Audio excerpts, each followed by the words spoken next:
This new setting in SmartSuite's linked records unlocks a lot of new use case scenarios. It has just been rolled out, and in this quick 2 minutes overview, I will tell you everything about it. Hi, my name is Artem, I'm a product manager at SmartSuite. Let's go. When you open up linked record settings, you'll see a new toggle down in the options section. Only allow new record creation. It is set to off by default, both for newly created fields and for linked records that already exist in your workspace. But if we change it to on, the system will intentionally skip a step where it displays a model with existing records from a target table you can link to.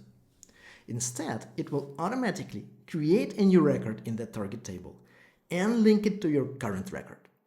So let's see how it actually works. So we are in the quotes table, and let's say we want to add several quote lines to this quote. I have two fields side by side. The first one operates in a standard mode. The second one has this new option enabled. And when I hit plus in the first field, I will see a list of existing records from the quote lines table. From here, I can pick one or several of them and link them to my quote.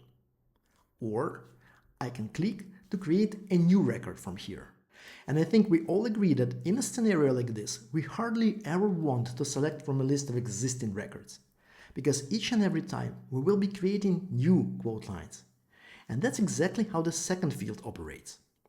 Clicking the plus button opens up new quote line record, and you can see that it's already linked to its parent even before it's saved. This makes the process of creating and linking records so much simpler and faster.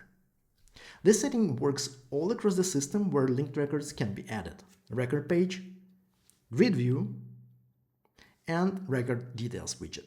There are more linked record updates coming over in the next couple of weeks. So be sure you have your SmartSuite workspace ready, and you can use the link down below to set it up. And of course, subscribe to this awesome channel, and I will see you in the next one.